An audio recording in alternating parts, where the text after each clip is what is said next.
So welcome everybody. This is the monthly webinar of the Centre for Migration Studies at the Adam Mickiewicz University in Poznań. And we're very happy to have today two speakers from the Sale della Terra Consortium, the Salt of the Earth Consortium from Italy, who are going to be speaking about refugee reception and integration, which obviously for those of us based in Poland is an extraordinarily important topic. And there's a huge amount, I'm sure, that can be learned from the Italian experience. So our speakers today are both from the consortium. Giovanni has a coordinating role at the European level, and Sylwia is someone who has worked directly with migrants in reception centres since 2016. Giovanni is an artist, an architect, and an activist, and is interested in all sorts of connections between the arts and action. And Sylwia is an anthropologist who actually graduated from Poznań, and but then did a degree in Venice in intercultural communication. So that they're very well qualified to speak to us today, and I'm sure they'll have a lot which is very important for us to know about. But they also want it to be an opportunity for people to have a dialogue and to swap ideas. And so the discussion session is going to be very important. And we're going to run it today is that each of the speakers will talk for about 20 minutes. And after that, we'll have the questions and answers and the discussion. The meeting will be recorded. I think that's all I have to say. Is there anything that I've left out? No, okay, in that case, I'm very happy to welcome Giovanni and Sylwia again. And I think, Giovanni, you're going to be first, aren't you? And then Sylwia Modzelewska will be second. So the floor is yours. So here we go. So just give me 1 second. Okay, so hi everyone. First of all, thank you all for giving us the space to dialogue. Today we're going to talk about the Green Light Initiative and the evolution that this initiative had to the events happen, why we were building it, and what might be a possible scenario for taking the mission forward.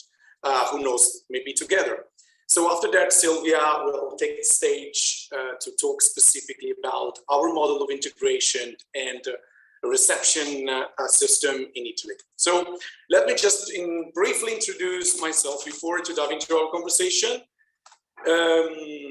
So I am Giovanni Calabrese, and I am an activist, artist, and architect as well, from Italy, who explores a relationship between arts, activism, politics, urban pedagogy, and social design as well.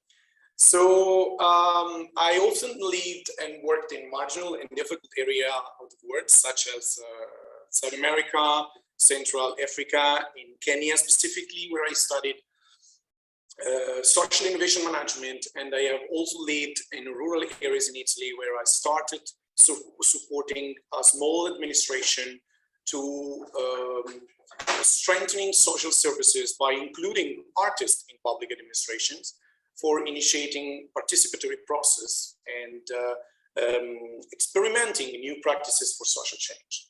So today I'm coordinating the European mission of the Sale della Terra Consortium in Poland in support of refugees. So the consortium we're working with is a civil economy network aimed at the social and labor inclusion of vulnerable people. So my main role, specifically as an activist and artist as well, has always been to question some of the emergencies of our time. So we want to bring to your attention today more than ever, the issue of the migration in all its various forms that we all are facing together. So the problem of the migration issue keeps shaking today the European values and its foundations. So plans for building walls, fences have returned to divide the European continent internally and externally.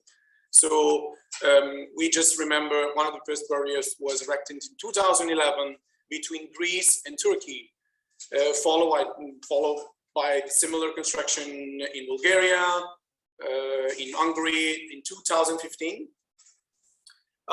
without actually preventing the arrival of migrants, right? So in 2021, on the border, like between Poland and Belarus, people have still been opposed and persecuted, like pushed back and forth to the forest of Belarus, from Belarus, forced to survive into the cold temperature, right? So faced with rejection of refugee and like being treated as a conventional weapon from non-European country, the European Union has had to betray these founding values, even denying water to the children. Like we're forced to stand between two armies, like pushed back and forth from the border. So unfortunately, the war happened in Ukraine, right? So moved the attention on the emergency, and Poland ended up welcoming in more than 2 million refugees from the Ukraine border, while around 1,000 refugees are still like blocked on the Belarusian border. So my question is, are all these migrants equal by fleeing from the same war from different countries? So why are they not treated the same way? So the war is basically like nowadays, I would say that war is amplifying the discussion on immigration, because the topic now is transforming Poland officially from a migratory country into a immigration country in need of immigration policies. So the war in Ukraine and everything that is happening in Poland, experienced by myself, because I was living and working along the border in Poland, provide us the need to cope and help each other to work on the problem at the European level by learning from each other, like what we are doing this today, and sharing experience we had about the reception. Because the situation in Belarus, in Ukrainian and Polish border, as well as Greece, Hungary, and also what we faced in 2015 in Italy, are showing that all of them are very similar. All the situations are very similar. So I think this is the moment we are facing right now in history. Is a big opportunity to design a more welcoming continent that is our Europe. So what happened in this scenario? So in let's say in this scenario, like something different came up. The Green Light Initiative in Poland, which I think most of you know, was launched by the lawyer Kamil Syller in a little village along the border as a solution to bypass the obstacle of like hiding and abetting immigration, which Poland has made a punishable offense for people who help migrants at the border, right? So civil society through like this initiative start to change the narrative. And we got inspired by that because when we heard about the green light, because we in 2015 we approached in the same way, like by changing narratives, because we went through really something similar. In 2015, when the ideological anti-migrants led our country to close the reception to the migrants, we traveled all over Italy to talk with small administrations, particularly in a small town with no more than 5,000 inhabitants, where we had an opportunity to change the narrative, right? By welcoming refugee, by telling them that welcoming refugee could be an opportunity to curb the population and progressive aging that they were facing at that time, and also now, because the problem still we have the problem in the rural area also today. From that experience, the small welcoming municipality network was born. So that we call La Rete dei Piccoli Comuni del Welcome in Italy. So the network of small municipality welcome was born around a year later, a couple of years later, in 2017. And today we have 45 municipalities in this network that let's say, have decided to invest in a welcome, as a model of social investment, and therefore have become welcoming towards migrants, refugee, asylum seekers, through the design model, the reception integration system that Sylwia will explain much deeper later on. And then those municipalities have shared a series of strategy and national, also for generative commitment of the territory to resist to the phenomenon of the population and progressive aging, as I said before. So our idea has always been based on offering values to the territory, right? And overcome the fact that we're just helping migrants. We're not helping migrants. We are starting from, we are doing something more than that. So the question that we started was like, what might be a need or urgency in a rural area or a small municipality that could be met by the reception of new migration, right? So since the rural community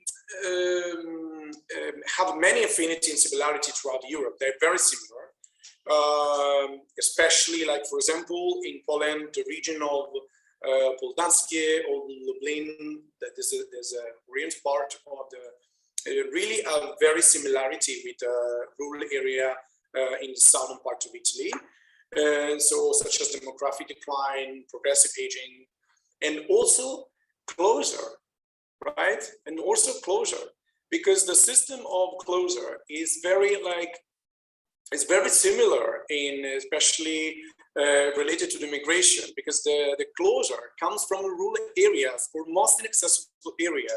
Actually, all the political choices in Europe, as well as in the United States or in other parts of the world, the rural system define the choices in the political, at governmental or institution level. Look, the Brexit, for example, the Brexit in UK was something like was based on the rural system, right? So, and we thought that actually those areas should not experience the feeling of being left alone, because sometimes the government just take aside all this rural system. And we say that this area should experience the feeling to being left alone and be involved in to deal with immigrants, right? And create a network to feel connected, right? So we also thought that the rural area and small towns in Poland should not experience the feeling of being left alone in dealing with the refugee, because and from that thought, like we thought that we might replicate what we did to build the Piccoli Comuni network in Italy. We could actually replicate the Piccoli Comuni del Welcome also in Poland. We decided that a community, like in collaboration also with other European associations in Spain, in France, and other institutions, we really intend to do something simple, building on the green light concept that was born in Poland and combining it with the Piccoli Comuni Welcome, like the unprecedented happened in Italy when the I would call it anti-migrant system wave led many small municipalities to close themselves off to hospitality, while others, openly declare themselves small municipality of welcome.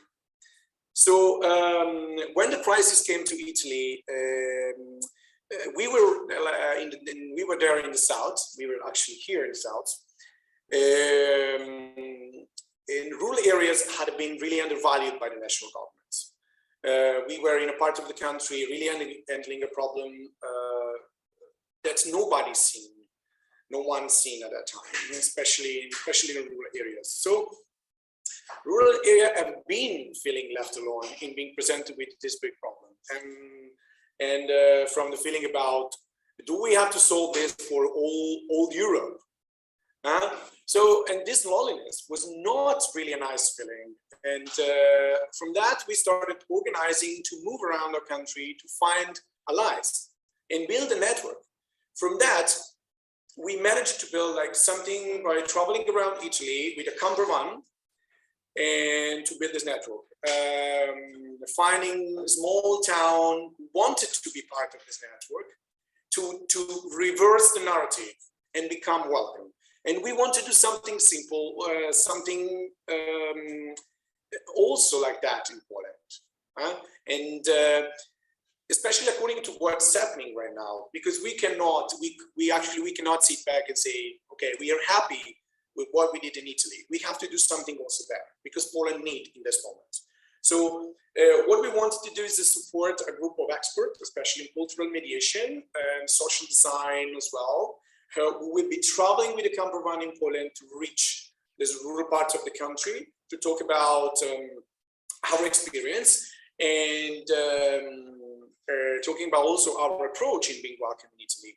And the idea is like reaching 10, 15 small rural places that are living or are similar, have the same condition as our small municipality in Italy. Since our project, Piccoli Comuni del Welcome, worked pretty well in Italy, when everything seems to be against us through, let's say, the Italian model of the sovereignist narrative that says, close the country to the reception, close the country to the reception, we realized that we can go to Poland because in Poland is happening something similar. To talk to Polish municipality and dialogue about the possibility to become part of this network of the Piccoli Comuni, of the small town of the welcome, and build together something. It's not just helping migrants, but building a new way of looking at immigration by changing the narrative from being left alone in feeling connected.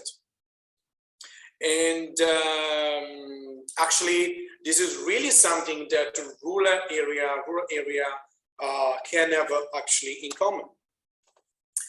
But while we were preparing the mission, the war in Ukraine actually began. And we immediately made ourselves available to help relocate refugees in our small municipality on welcome.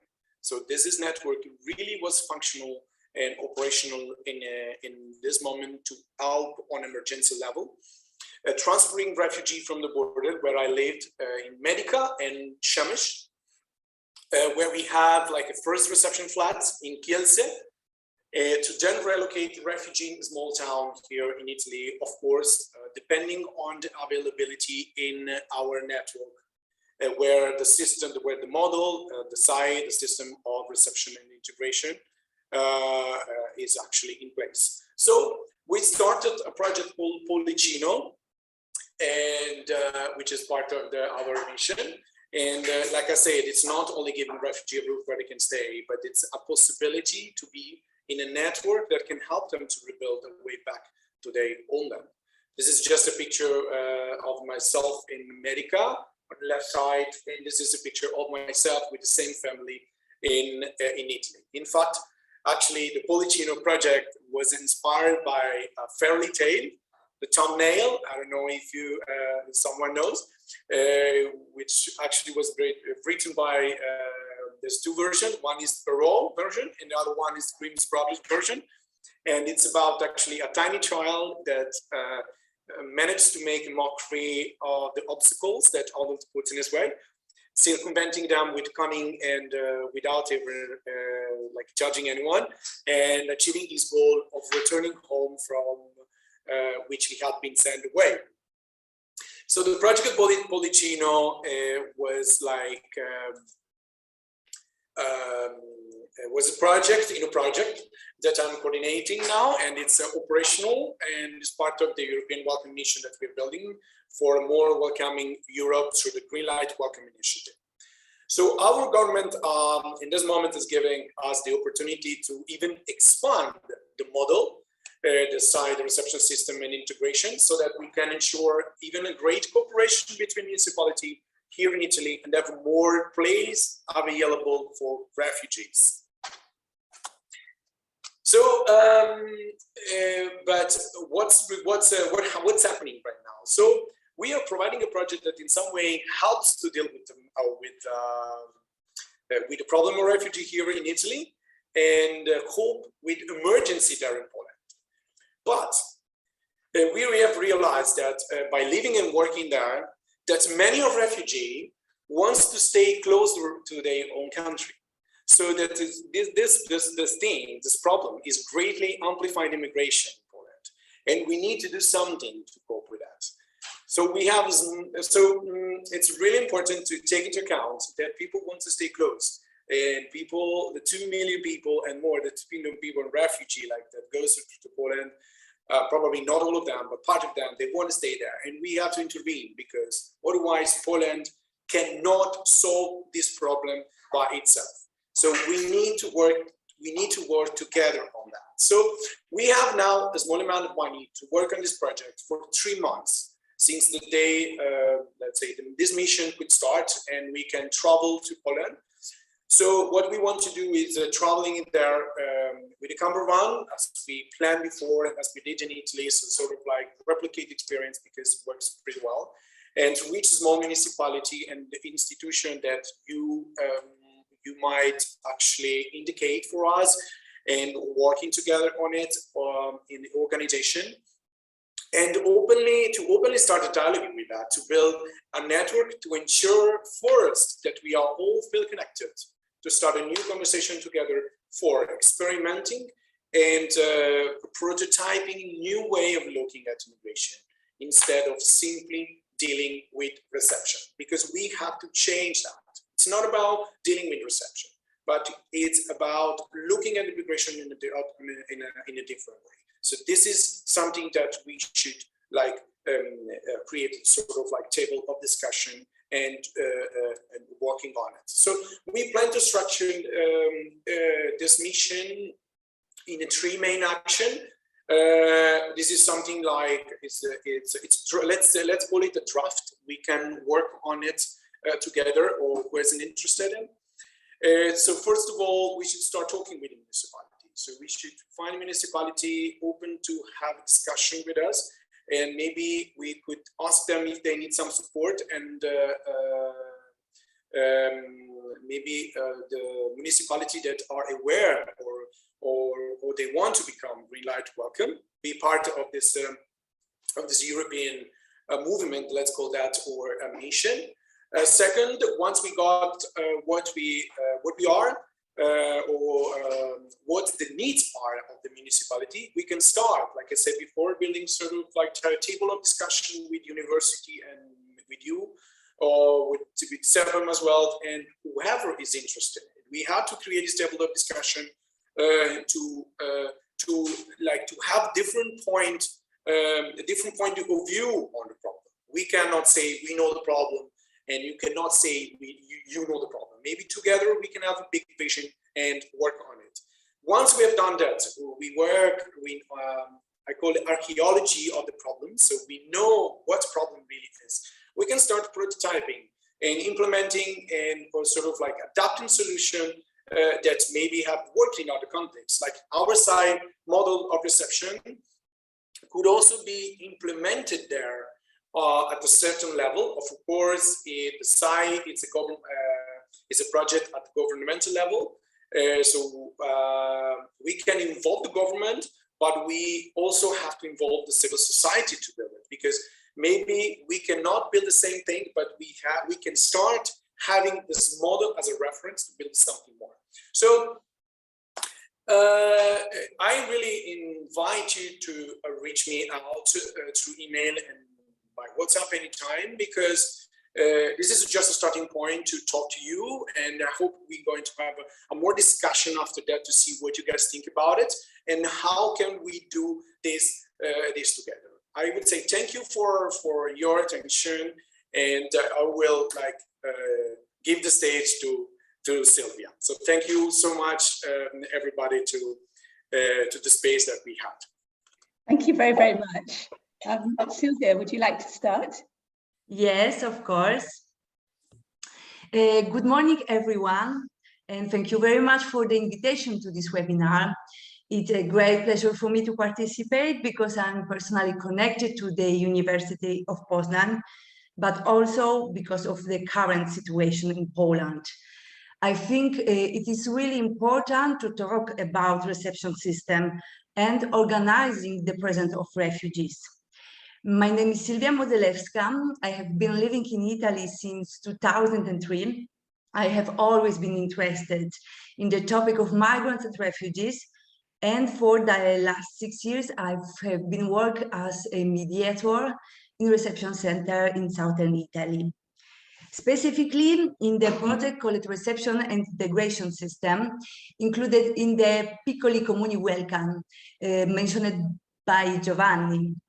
Before presenting my experience in the centers where I work, I would like to explain briefly how the reception system for asylum seekers and refugees in Italy works. I think this part is really important. The idea of organizing and managing their presence was set up in 1999. In 2002, the first reception and integration system project were born. Later, I will call them SAI, in short way, in Italian way, SAI. Obviously, there have been many changes over time. Currently, we can talk about two phases, two levels of reception. The first one is related to the period after the arrival of refugees in Italy and focuses mainly on material reception and on the start of the asylum application procedure. Here we have the centers as hotspots and first reception centers. After them exists the CAS. We call it them CAS. They are extraordinary reception centers, which are the most widespread and managed mainly by private individuals and appointed by the prefecture. They are hybrids, some kind of hybrid, because they are theory second stage of the reception, but in practice they are closer to the first reception centers. Real second stage of receptions are the side project, that reception and integration system. They are managed by the Central Service of Ministry of Interior and are much more complex than the other types of reception centers. The main objective of the SAI is to prepare refugees for independent living and their future integration into Italian society. There we have different types of SAI projects. We have for families, for single males or females, and for minors. Currently, in the SAI centers, a difference is made between those who are still asylum seekers and those who have been granted protection. During the reception of asylum seekers, no funds are allocated for integration. For example, for training courses, apprenticeships, economic support when they leave the project. All this is possible from the moment a person obtains protection. In Italy, we currently have different types of protection.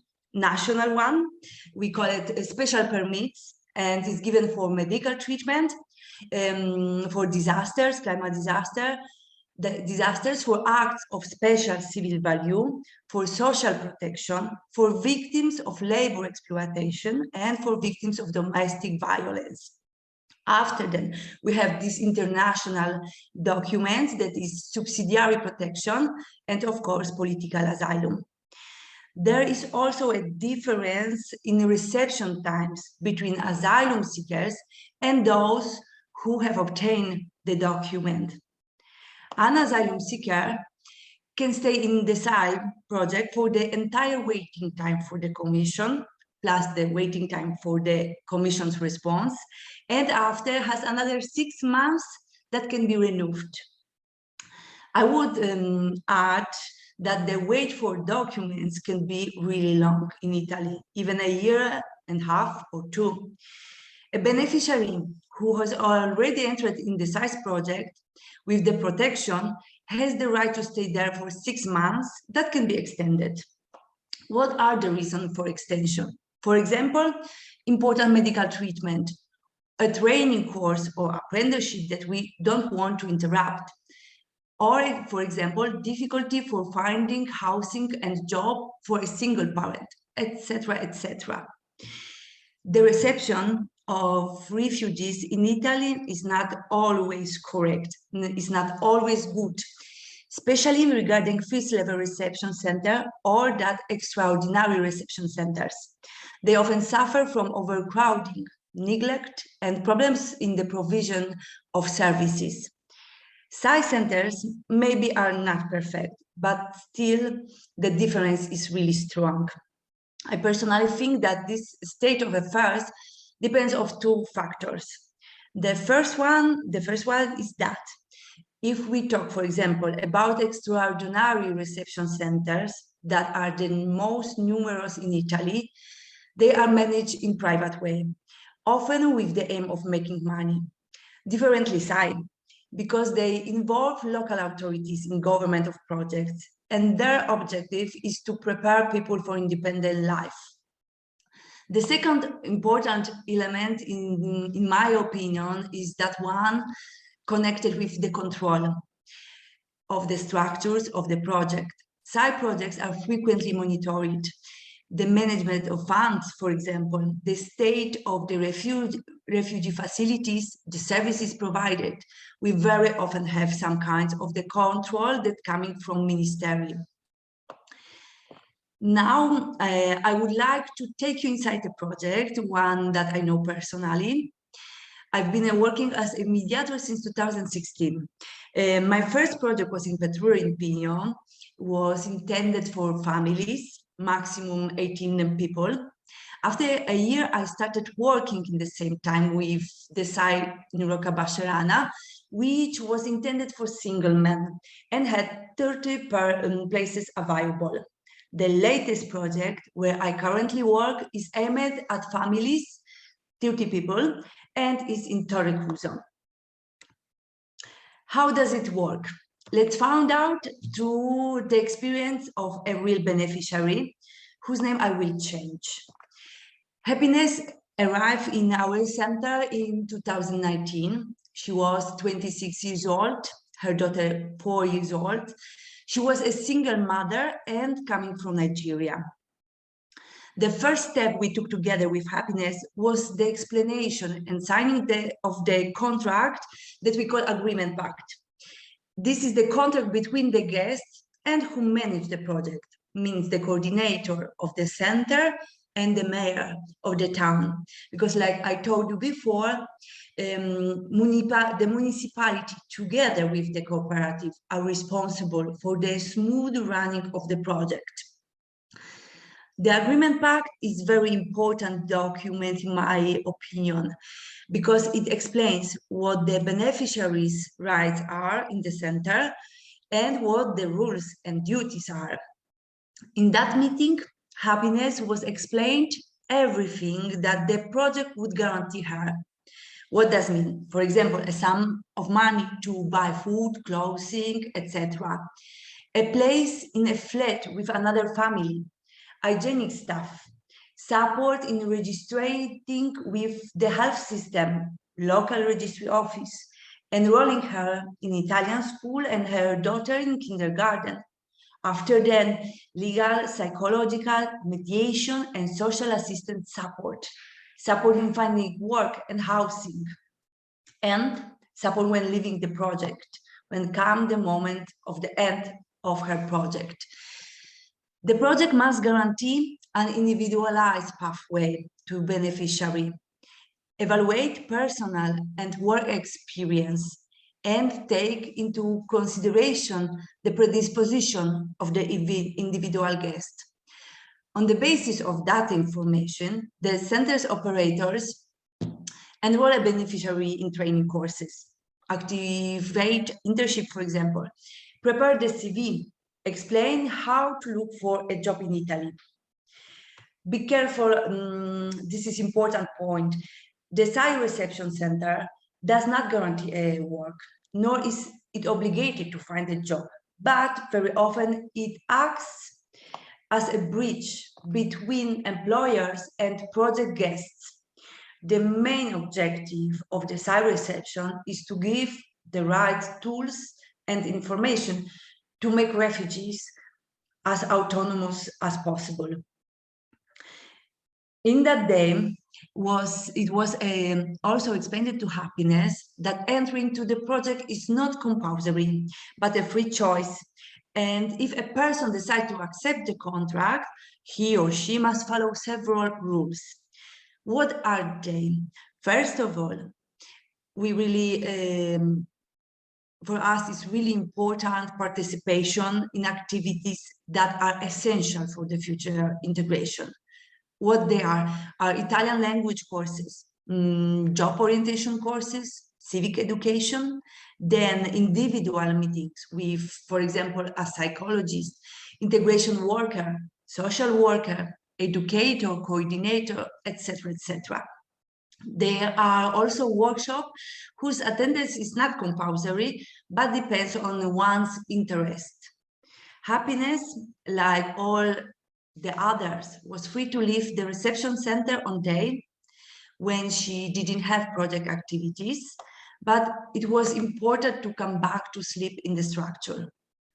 In the case of leaving for a night or for several days, an authorization from the coordinator is needed, with a limit of 30 days within a year. In addition, it was explained to her, to Happiness, that she can freely decide to leave definitely the project at any time, but also that she can be expelled from the project in the event of serious and repeated violation of the internal rules. Happiness decided to sign the agreement pact and remain in our project. She found herself in a flat intended for 2 single-parent families, with 2 rooms for private use and a shared bathroom and kitchen. I would like to add that our side projects never use huge reception centers. No, we normally use single flats or the small houses in the town, but never use huge reception for many people inside. Absolutely no, we are against that kind of the reception. Happiness and her daughter began their journey with the support of large staff. Currently, we are 1 coordinator, 2 reception operators, 2 educators, 2 mediators, 1 psychologist, 2 integration operators, 1 Italian language teacher, 1 social worker. Happiness has stayed with us for 1.5 years, a very long time in my opinion. But what happened?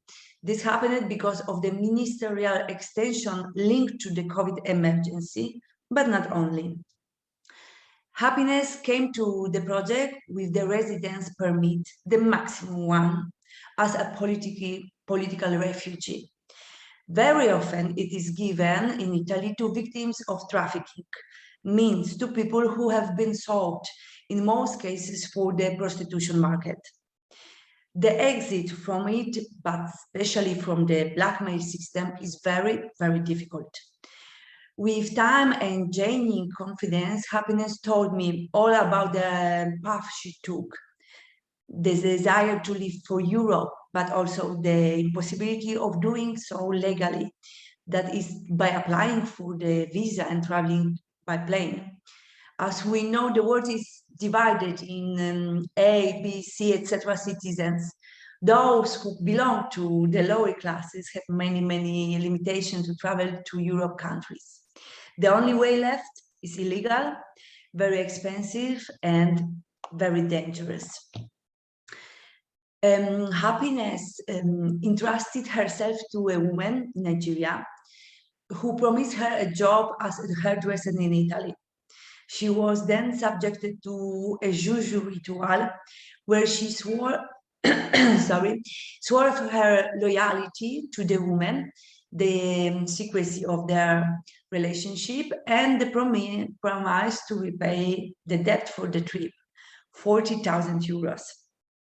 Then Happiness left to Niger, Libya, and passing through the hands of several traffickers.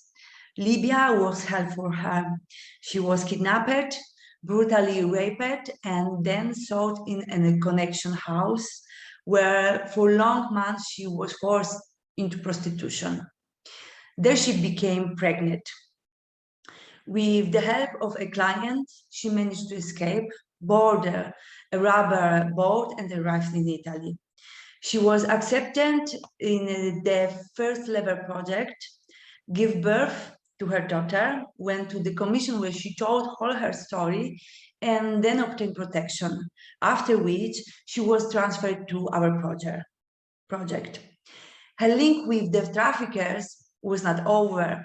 She realized that, like many women, she was not coming to Italy to be a hairdresser, but that she had to work as a prostitute to repay her debt.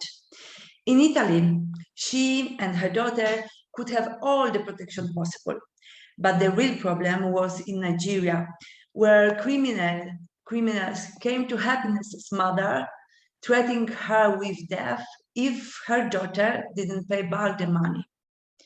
Our center activated a form of protection for the girl, as is done in all of cases of trafficking victims. Psychological and medical support was very important in Happiness's cases. The experience of violence put a strain on her psyche and body. There was also a strong need for help in parenting, in the relationship between mother and daughter, since the latter was not a wanted child, but the result of violence. Another key element for Happiness was preparation for independent living. First of all, learning Italian was essential to be able to communicate with people, with offices, doctors, and of course, to be able to find and keep a job. In addition, Happiness had attended civic education workshop, during which she received all the information she needs to manage various aspects of her life.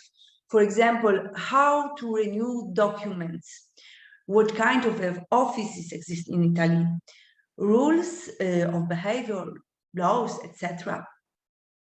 Another important course in our center is job orientation, where we explain how to look for the work, how to obtain the necessary documents to be able to have a contract, and the tools that are used to find employment. Apart from this workshop, Happiness completed a training course for hairdresser and then an apprenticeship, which she carried out for 6 months. In particular, this last experience was really important because for a woman who has been trafficked, having the possibility of legal employment is fundamental. It allows her to regain self-esteem, to believe that it is possible to earn money in a clean way and not as a prostitute. Happiness has been out of our project for months. She lives in a city in the north of Italy, has a small job as a hairdresser, and she's looking for a second one. As you can imagine, working with refugees is very complex, sometimes difficult, but also very beautiful. What helps us is well-structured way of working and different tools at our disposal. I think that this is really important.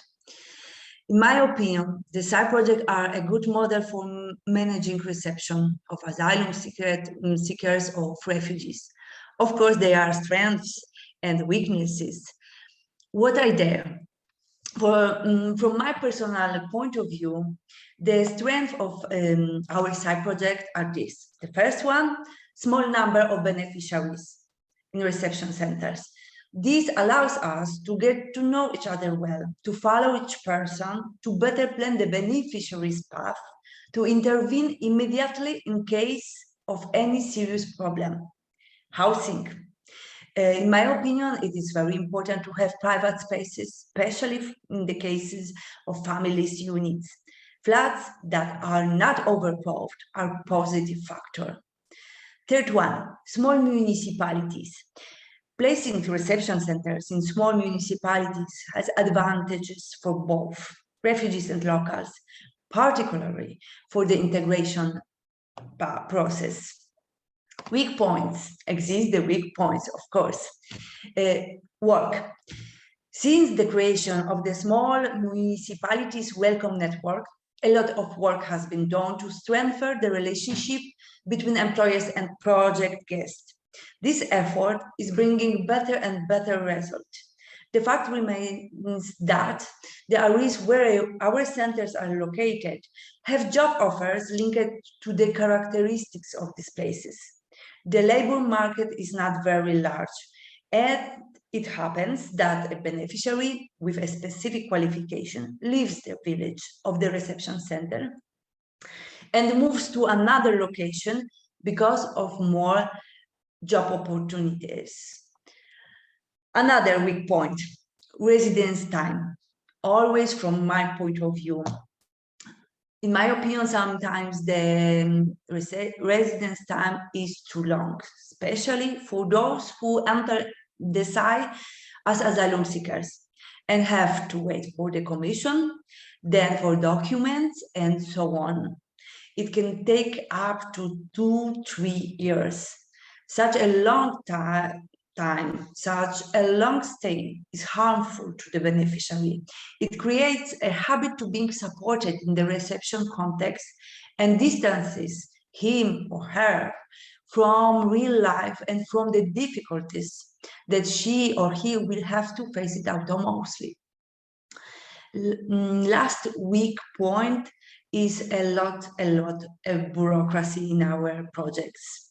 Maybe another one is important too, I will add, the issue of transport. We very often in small places, towns where we have the centers, the buses connection with biggest city is not works really well. Sometimes we have 2-3 buses a day, and this very often is the problem for our guests. To conclude, I was really pleased to be able to talk about our side projects, but apart from the pleasure, I think it is very, very important to report this experience. Site reception centers may not be perfect, but what is very important is that they were born from the will to organize the presence of refugees in Italy. They were born because there was reflection and planning. I think that this aspect is also fundamental for Poland, which today welcomes so many Ukrainians. If the reception remains spontaneous, in a year or two, there will be various problems to face. Problems that can be avoided if on institutional level there is a desire to plan and organize the presence of refugees. Obviously, in order for this to be functional, there needs to be discussion and collaboration between government offices, scholars, NGOs, refugees who have been present in Poland for years, etc., etc. I hope that this path has been started. We, from our part, are willing to share our experience with anyone. Thank you a lot. I'm finished.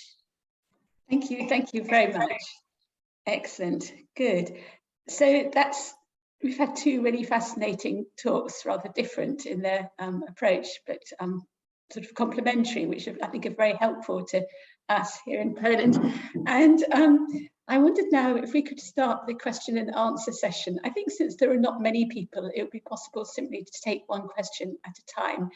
And if you would like to just raise your hand, either using the icon or else do it literally, if we can actually see you, if your camera is on, then I'll ask you to pose your question. And then if somebody can't do that, perhaps they would like to write the question in the chat. So who would like to ask the first question?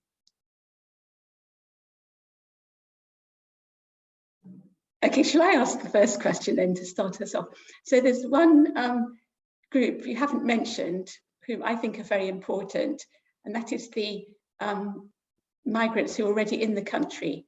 So that I wonder how much they should be included in these sorts of initiatives. For example, you mentioned the difficulty of hosting Ukrainian refugees in Italy. And yet there are already Ukrainian migrants living in Italy. And I wondered if they had been involved in trying to help the refugees who are arriving now. And obviously it's much more the case in Poland, because there were already up to 2 million Ukrainians living in Poland before the war even began. And these people have been very active in trying to offer their homes, well, in offering their homes and all sorts of support to refugees. And it seems to me that if we're talking about the interested parties, then, you know, they're obviously the municipalities, as you discussed, the Polish NGOs, but then also the Ukrainians living in Poland already, the labour migrants and students. I don't know if you had any comments on that, either Giovanni or Sylwia.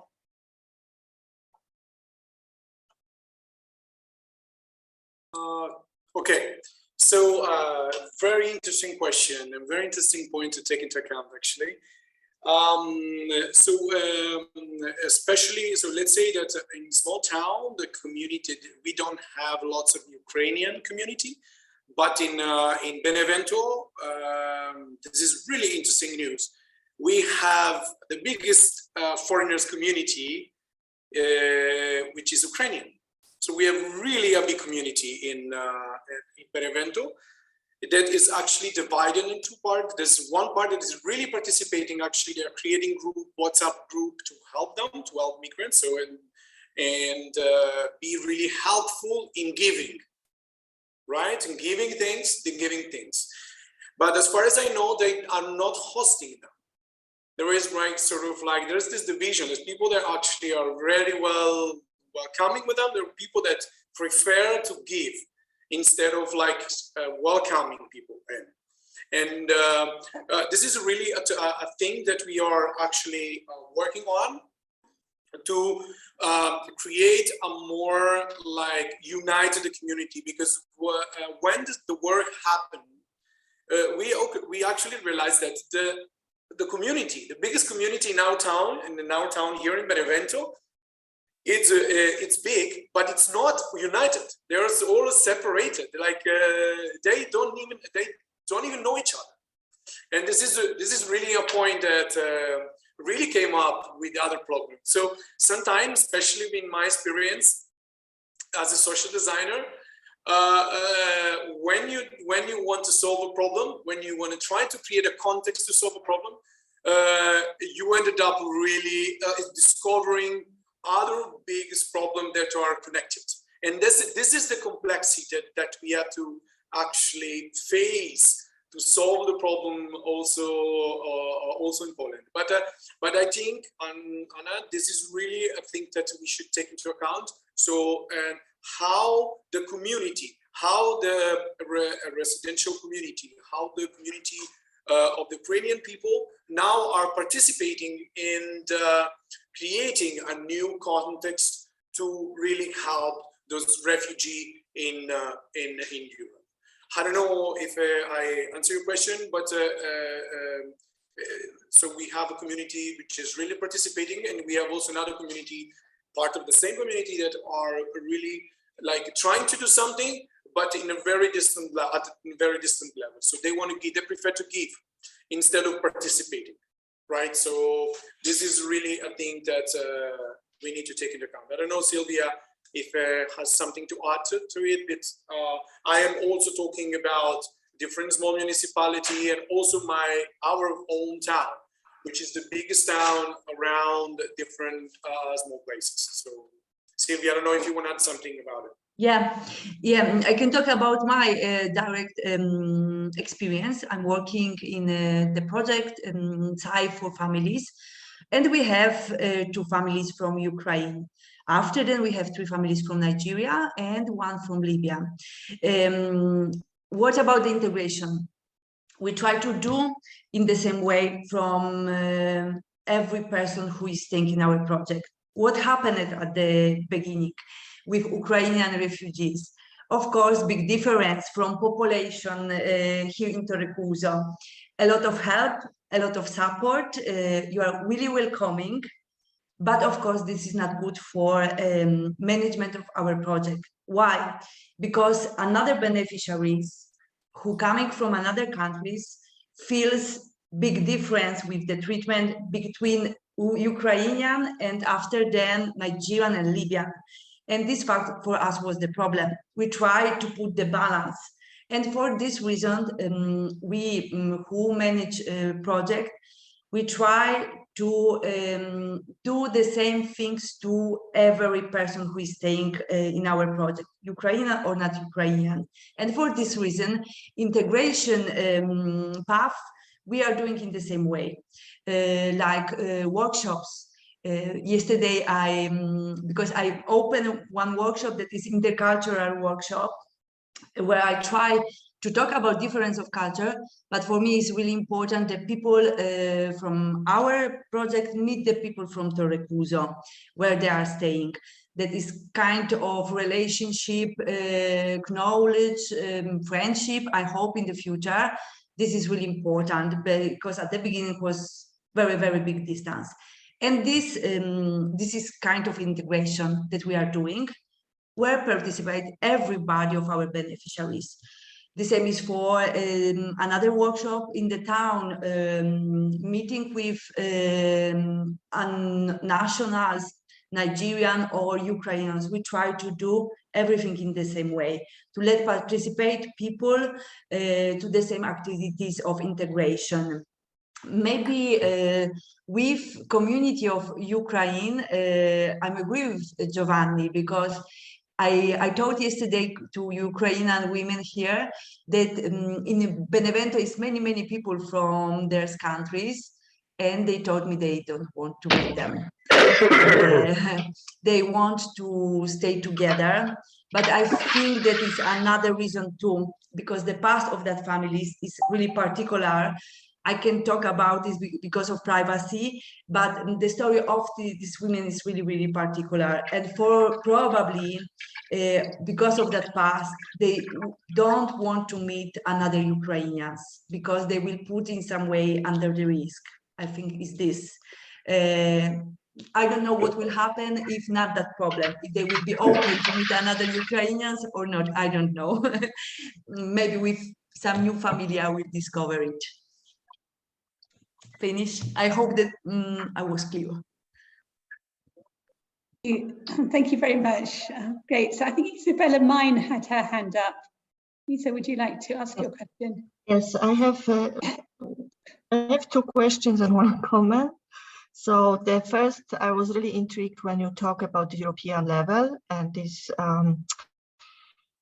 maybe because it links directly to the project about the European values I was involved, and I remember during that project we had a lot of discussion whether there are those shared values in Europe, and we concluded that we really have to look at the level of practices and not declarations. So I was wondering, how do you manage to find partners in other countries than Italy? What are the if you have already partners, and what kind of institutions, organizations are supporting this idea? So and the second question is probably more to Sylwia, and it's about the responses of local population, and you were a little bit already answering it to the previous question, but I wanted to go a bit deeper and to ask, so when you practically start this SAI center in one location, how do you connect with local people? So because the cases in Poland were often that when there was this idea to start a reception center, I'm talking about refugees coming to Poland 5-10 years ago. Sometimes there was no consultation done with local communities, and people later just learned that there was this reception center for 50 or 100 people.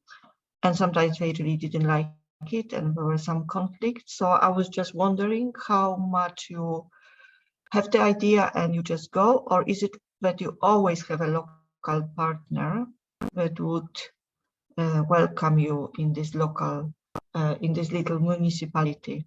And even if you have the partner, do you really consult with the inhabitants, this, I don't know, 3,000, 5,000 people, what do they think about the idea of refugees from other countries living in this municipality? And if they get also, if there are any opportunities created for local inhabitants because the project is done in the location. And the comment was maybe it's a question of English, Italian, whatever, but I'm trying, and I think with many colleagues in the Center for Migration Studies, we always try to think of migration in different aspects that is often bringing challenges, but we think about it as opportunity and not a problem. As something that, of course, there are challenges and situations, issues to solve, but we try to, I think, I myself also try to really always think, what are the opportunities? What are the gains? Just maybe it struck me when you were describing this project, which is really very, very interesting, and that you often refer to problems. So just a comment. Okay, I will try to answer your question, like so I totally agree about the fact that this is not a problem, but this is an opportunity. Let's say that. Okay, so I think we agree on that, and it's really important also to change the language about it. This is first thing, that it's a culturally. This is a cultural problem,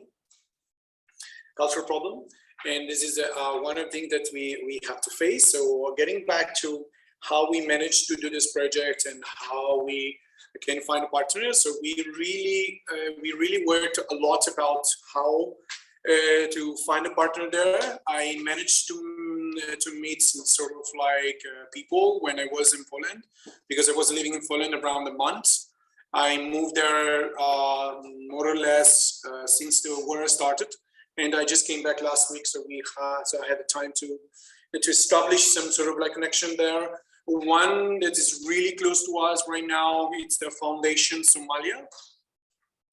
And also we have Tlajemi Foundation, which is really active on the border close to Lublin. They are really also, of course, on the border. I have lots of reference in Kielce where I lived there, because we have been supported by Magneto Foundation, which is a foundation that is based in Turin, in Italy, but is also doing some sort of like let's say humanitarian level in Poland. So this is the first thing. So we are like a sort of like network. Also journalists, very active journalists. In Poland, in Warsaw specifically, and also lots of people from the civil society, because it's, of course, this is a project of at a governmental level, but also we need civil society to participate in this project. This is important, but we also have an association in France. We have association of the Piccoli Comuni Welcome also in France, that is really like is really willing to work on that and support the initiative. Also, I am in this moment I am really finding a model in all of Europe, because we need to learn from each other, but also we need to learn from others that they are actually, let's say, approaching to this, like trying to solve this the situation, or try to see the immigration as an opportunity. Like, for example, I am now getting in touch with Zaoni. Zaoni is a small town in Hungary. You know that Hungary now is really, it's one of the places that is like building wall to the immigration, right? Especially with the election of Orban now, the situation is going to be tough in this part of the world. But there is, we are looking for the unprecedented. This small things that happen in this world, that are really making the big difference. And Zahoni is a small town that's really approaching. It's right on the border from with Ukraine, and is really working on a different model. He's changing. So the mayor of this town, that I would love to be in touch with very soon, is doing a really great job to welcome people in with the help of other organizations. So we need to stay together on that. So the first thing that I'm planning to do is really find this model and putting this together and learn from each other. Maybe we can create a workshop in Poland, maybe we can create a workshop in Italy. So this is something that we can create.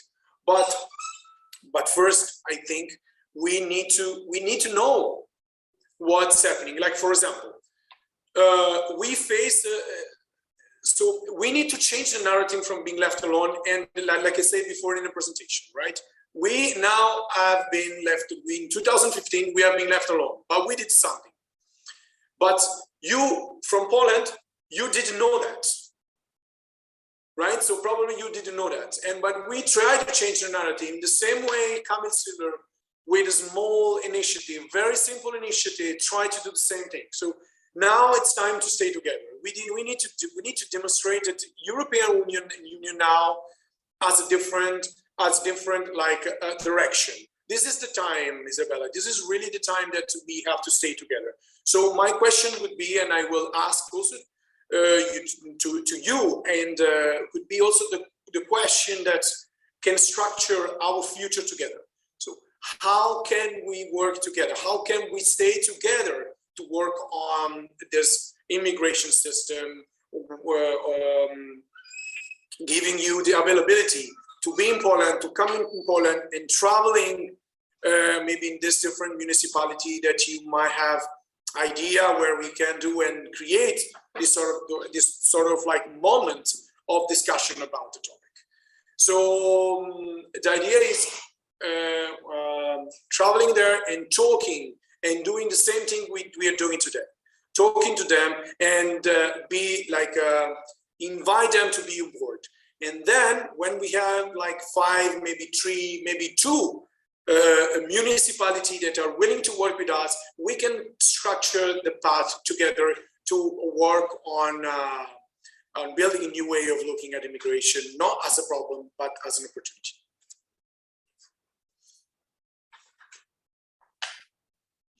Okay, I will answer, Isabella, to your question. If I will lost some of them, please remember me. What about the connection between our project, people who are staying in our project, and the town?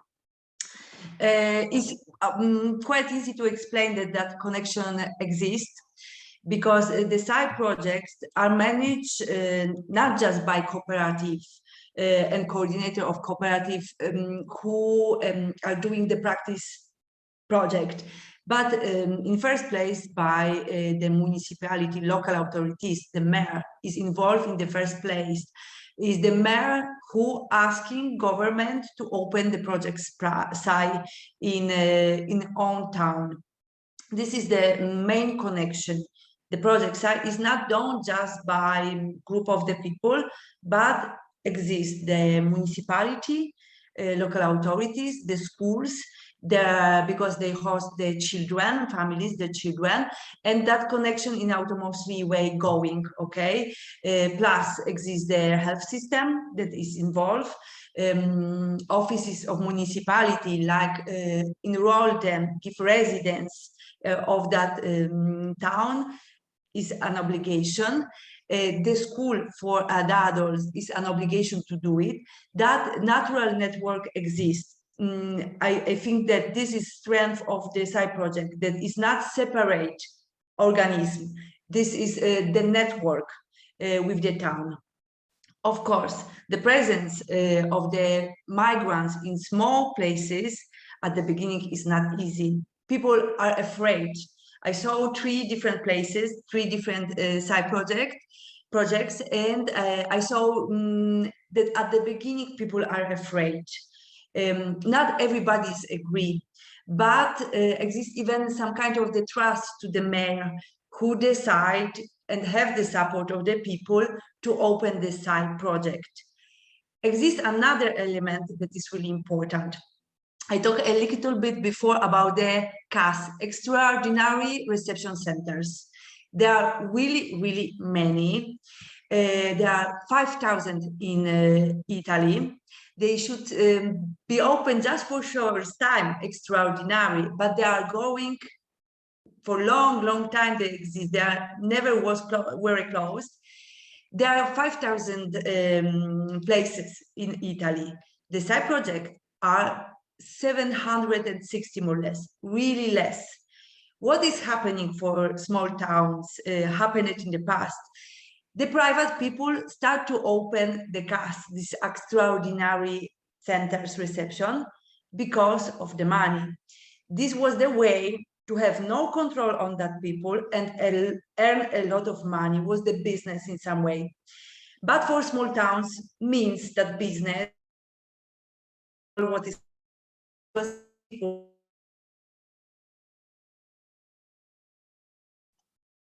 and Sylwia, we can't hear you. I'm sorry. Yeah. Oh, fine. That's okay. Okay. Maybe some problem with my connection. We are in this small town. Sometimes connection is going away. And the presence of that CAS started to be a big problem, because the beneficiaries of that project were completely without the control, with the problems, with the food, with the money very often, and started a lot of problems for the municipalities, government too. In the time, the government decided that if in the town will be open time, it's impossible to open another project CAS, this extraordinary, because the risk was that in small town can be 1, 2, 3, 4 extraordinary centers with the many people from another countries without control. And the opportunity to block that business was to open the site project, because are more controlled. They are with many operators who follow the people, and the aim is to integrate them. And very often population decide together with the mayor to open the site project, even because that site project gives the job for the young people who normally will go out from the small towns because no opportunity for the job. This dynamic permit that the site project are quite accepted well in the small towns. At the beginning, a little bit afraid, of course, but with the time become everything normal. Another positive aspect is that schools that risk to be closed can be open, because comes the small children from another countries, and this is really positive aspects for small towns. Exists the integration situation, not particularly for refugees, no, general integration situation in the town where beneficiaries are involved. For example, meetings in the school to exchange of experience between young people, local people, and young people from another countries. This happened in Rocca Basharana very often. They were really active in that place. We had their males, very often young people, who talk together in the in secondary school with another young local people about their story, each other, they exchange experience. The church very often invite refugees to participate to the activities of the church. You can imagine that in small towns, the mayor and the priest are big power, and they organize the life of that local population, and they involve very often beneficiaries. What else I can tell you? I don't know if I missed some question. Isabella, please help me remember. No, it was excellent. I mean, you gave a lot of details, so thank you a lot to both of you for answering the question, because I didn't just know all these details, and I think this is very revealing when you, I didn't know all of this, so thank you a lot. Okay, I will add on one thing, my personal reflection. Of course, everything is personal because coming from my personal experience, I've worked in 3 places, different management. More or less, they are the same because we have the structure given from Ministry of Interior, how we do our job. But of course, can be different. It depends very often by coordinator, people who are working in this side project. And I think that it's really, this permits to give particularly to every side project and permit more integration if people who are equipped go in that direction to integration, because for the main aim of these projects is to integrate beneficiaries into Italian society. This is really important. And for example, I have experience with one in particular center that really worked well in that direction. The house was really in the place, they call it bush, but they really, beneficiaries were really integrated in the society. The coordinator and group worked really well with the local population, and Mayor was really active in this. That integration was wonderful, really wonderful. Even the place was small. Even sometimes beneficiaries came to that place and crying because they saw the house in the bush and crying because they thought to come to some big city, no, small place. But after then they discover a lot of activities that permit them to do really well individualized path, that permit them find a job, do the driving license, do the school, and was really good center, good really experience. Unfortunately, passed to another cooperative, and I am upset about this. But experience there was really wonderful for the high level of the job and high level of integration. Thank you. Thank you very, very much. So, Natalia had a question, Natalia Bloch. Yes, thank you, Giovanni and Sylwia, for introducing your activities and project to us. I have, I think it's both a comment and a question, which very much relates to the last remark of Sylwia, because I think that in Poland, these are not only the municipalities which need to be convinced to invite refugees, but the refugees themselves who are not very eager to settle in small towns for the structural constraints which were already mentioned by Sylwia, that is mainly the limited job opportunities, very poor public transportation. So if you do not have a car, and if you're a refugee, you mostly do not have, and also because of the fear of being cut off from other refugees and the Ukrainian migrant community, which is pretty big and strong in Poland. So I think it's very important to pose a question, and this is the question to you right now: how to attract them? I mean, how to convince the refugees that living in small communities is an opportunity for them? Maybe I will start, Giovanni. What do you think? Is okay? I think that the most important thing when we talk about the reception of the people in the centers is to be clear and to give much more important,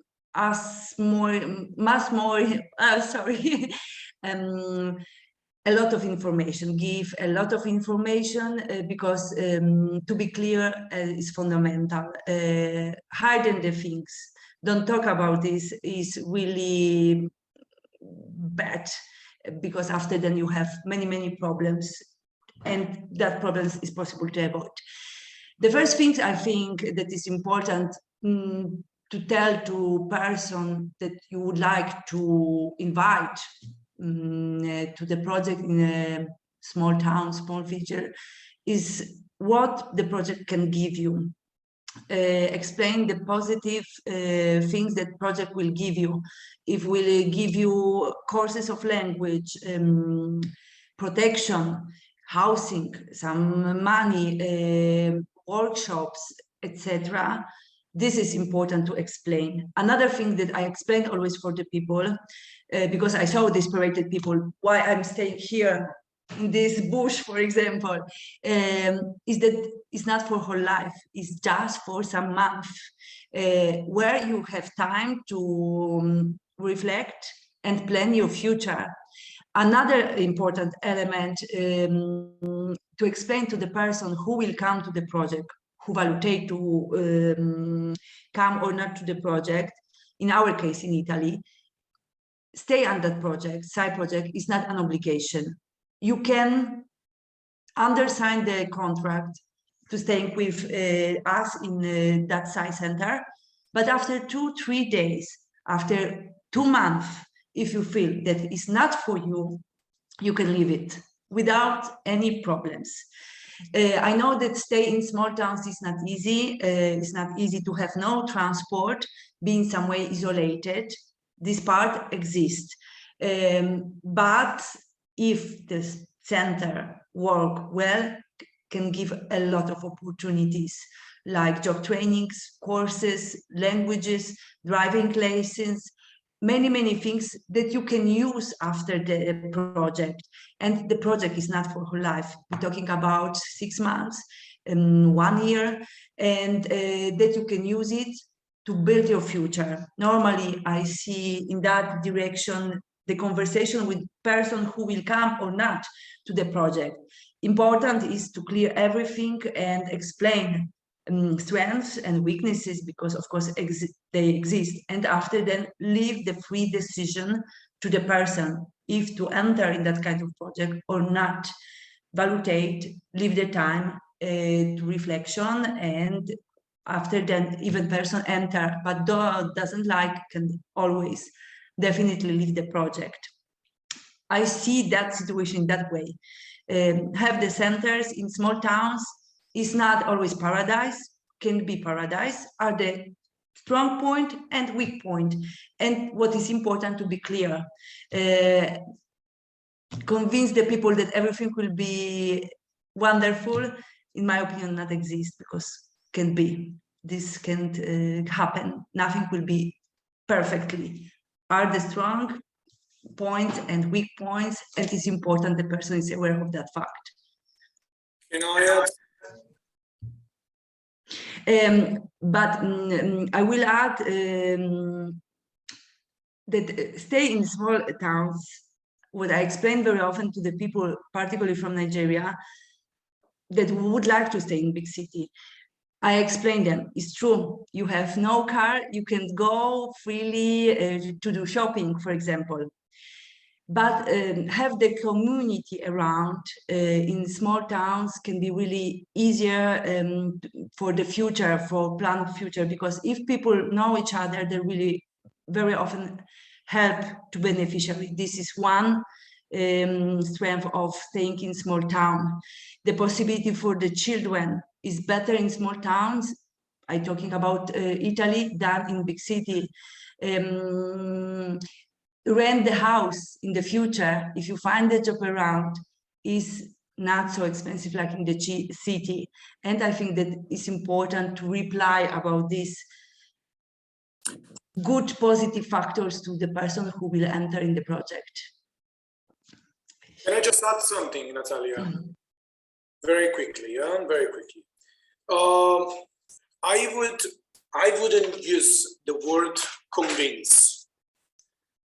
Because when you say convince, you are like forcing something, right? When you say we want to convince them to come to rural places. I think it's not convince. It's more about how do we create connection between their life before Like, so, because when we talk about convince, it means that you are explaining them why they should go there, why they should choose the rural places, right? It's more, we should reverse that. It's more about how rural places can give something to them. So how could the rural places can give something to let's say, can create a connection with their lives. Sometimes working with so let's say it's so the point that I was telling before during your presentation. I'm stay there because I think the theme that we are all in, it's about the connection. Because when you feel the connection, when you feel a connection with yourself and in let's say connection with what you were doing before, it's more easier to start a new life in different places. So I personally, I am really an immigrant from the start of my life. I've been traveling the world for 20, I don't remember how many.